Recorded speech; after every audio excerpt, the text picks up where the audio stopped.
आत्ता सरकोलीमध्ये मी माझी वैयक्तिक भेटीगाठी चालू होते आणि अनेक दिवसापासून चालू आहेत.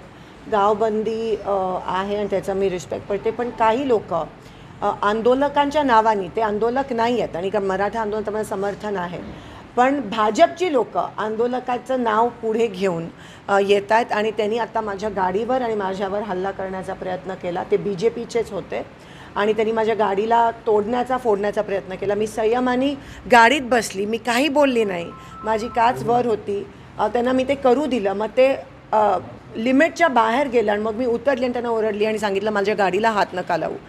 पण ते ऐकण्याच्या मनस्थितीत नव्हते आणि एका महिला आमदाराच्या अंगावर येण्याचा त्या ठिकाणी प्रयत्न केला, माझ्या गाडीची तोडफोड केली. ते आंदोलक नव्हते, पण आंदोलनाचं नाव पुढे घेऊन भाजपची लोक असं करतात, ह्याचा आपण निषेध करूया. आणि मला असं वाटतं की जरांगे पाटीलजींनी पण नोंद करावी.